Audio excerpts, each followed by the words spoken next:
Kanchipuram వకుడా silks నాణ్యత మా ప్రాధాన్యత. మదీనాగూడ, మియాపూర్, హైదరాబాద్ లో త్వరలో శుభారంభం.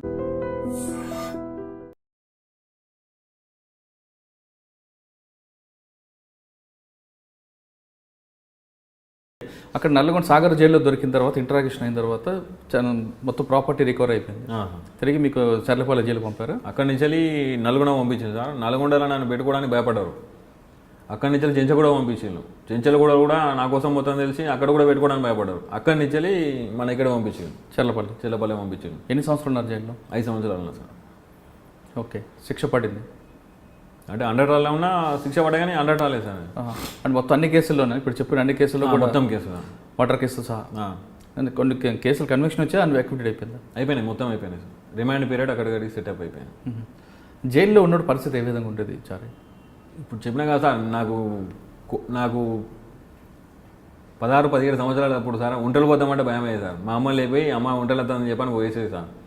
అలా పోయిన తర్వాత నాకు గుండె బండ్ అయిపోయింది సార్. ఎందుకంటే అందరూ కష్ట సుఖాలని మాట్లాడుకుంటారు సార్. మా ఇంట్లో అట్లా అయింది, వీళ్ళ ఇంట్లో ఇట్లా అయింది, పోలీసు నన్ను ఇట్లా చేసిండ్రు, మా ఇంటికి వచ్చి ఇట్లా చేసిండ్రు అని చెప్పని ఒక్కొక్కరు ఒక్కొక్క బాధ ఉంటుంది సార్. అంటే ఏం తెలియని తీసుకుపోయి అలా ట్రైనింగ్ ఇచ్చి బయటికి పంపిస్తారు అన్నాడు. అది అంటే జైలు అనేవి ట్రైనింగ్ కాలేజీలు అంటావు సార్. అయితే నిజానికి నేను బయటికి వచ్చిన తర్వాత మ్యాక్సిమం నేనంటే అందరికీ నా పేరు అందరికీ తెలుసు సార్. ఆ క్యాండిడేట్ నేనని తక్కువ మందికి తెలుసు. బయటకు వచ్చిన తర్వాత ఏంది ఒక 2 మర్డర్లు 3 మర్డర్లు చేద్దామనుకున్నాను. ఎవరైనా సిటీలో పెద్ద పేరు పోసిన రౌడీ షీటర్ ఉంటారు కదా సార్, వాళ్ళను మర్డర్ చేసి నేనంటే అందరికీ తెలవాలి, 3 రోజులు బతికి చచ్చిపోయినా మంచిదే అని చెప్పి అనుకున్నాను.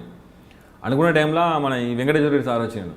నేను అచ్చుడుతోనే నన్ను పిలిచి చారి నీకోసం ఒక్కొక్కరు అట్లా ఇట్లా అని చెప్పంటే ఎట్లుంటాడో ఇంకా అని చెప్పి అనుకున్నాను. నువ్వు చూస్తే ఇంత సింపుల్గా ఉన్నావు, వాళ్ళు చెప్పేదానికి నీకు అసలు సంబంధం లేదు అని చెప్పని అన్నాడు. అంటే ఆ విషయం మనం వెళ్ళలేక ముందు కొన్ని కేసులు బలవంతంగా పెట్టారని చెప్తున్నాను ఇందాక, నీకు సంబంధం లేకుండా కూడా లేదు సార్, పెట్టలేదు. అంటే మీరు చేసిన కేసులే పెట్టారు. మరి ముఖేష్ శర్మ అప్పుడు ఎక్కడున్నారు? అప్పుడు ఆయన కూడా దొరికారా? దొరికింది సార్. ఆయన ఏమంటారు? ఎవరు ఆయన ఇప్పుడు ఎక్కడున్నారు? ఆయన బయటికి వెళ్ళిపోయాడు సార్. అంటే నేను బయటికి వెళ్ళే ఒక 2 నెలలు 3 నెలలు ముందు ఇదే విషయం సార్తో చెప్పిన సార్. ఇట్లా మన వెంకటేశ్వర సార్తో చెప్పిన సార్, నేను బయటికి పోయిన తర్వాత మళ్ళీ నన్ను పోలీసు వాళ్ళు వాడెక్కడ ఉన్నాడు, నీ కేసు ఒకటి ఈడెక్కడ అని చెప్పి ఇబ్బంది పెడతారేమో అని చెప్పిన సార్. అతను ఇంకో 2 నెలలు 3 నెలలు అయితే రిలీజ్ అవుతాడు. ఆ సారు వాళ్ళతో మాట్లాడాడు. కానీ సాధారణంగా కొన్ని కేసులు కొన్ని చేయని కేసులు కూడా పోలీసులు పెడుతుంటారని ఒక ఆరోపణ ఉంది. అది నాకు తెలియదు సార్, అది అబద్ధం. అది అట్లయితే పెట్టరు, నాకు పెట్టలేదు. ఇప్పుడు బ్యాడ్ సర్కిల్తో చెడు ఫ్రెండ్స్ స్నేహం చేయడం వల్ల ఫస్ట్ క్రైమ్ చేశాను, తర్వాత కంటిన్యూ అయిపోయిందని మేము చెప్తున్నాం సార్. ఇటు తల్లిదండ్రులు దూరం అయిపోయావు సార్, అటు జైల్లో ఎవరు అధికారులు పట్టించుకోరు. అటువంటి పరిస్థితులు ఉన్నప్పుడు ఏమనిపించింది నీకు నైట్ టైంలో? అసలు ఏం చేస్తాం సార్, ఇంకా క్రిమినల్ తయారవుతారు సార్. ఇంకా ఇప్పుడు డబ్బు ఉంటే సార్ జైల్లో ఒక ఫ్యామిలీ తప్ప మొత్తం అన్నీ చేయవచ్చు. అంటే ఇప్పుడు ఈ వెంకటేశ్వర రెడ్డి సార్, ఇంకో శోభన్ బాబు సార్ జైలర్ ఉన్నారు సార్. వీళ్ళు లేకముందు డబ్బు ఉంటే జైల్లో అన్నీ చేయవచ్చు. 1-2 సంఘటనలు చెప్పండి, ఏం జరిగాయో? బిర్యానీ వస్తుంది సార్, మందు తాగొచ్చు. బిర్యానీ ఎలాగొస్తుంది? స్టాఫ్ తీసుకొచ్చింది సార్ లోపలికి. ఎంత తీసుకుంటాడు? 500-1000 రూపాయలు తీసుకుంటారు బిర్యానీకి. బిర్యానీ 200 రూపాయలు కదా? బిర్యానీ 200 రూపాయలు. 100 రూపాయలు వస్తుంది సార్. మందు 1000 రూపాయలు 2000 తీసుకుంటారు.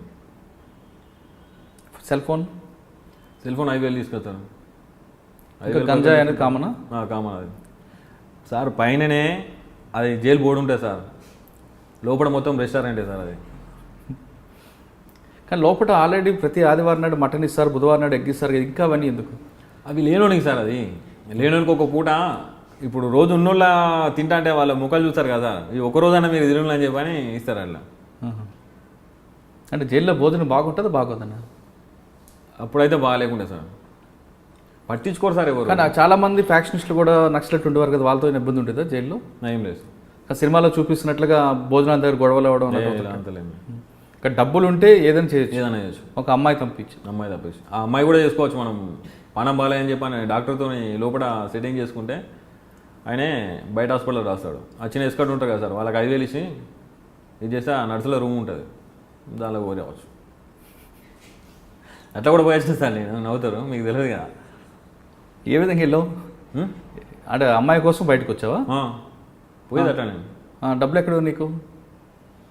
సార్ చెల్లపల్లి జైల్లో కరెక్ట్ చెక్ అయితే ఒక 30-40 లక్షలు దొరుకుతాయి సార్.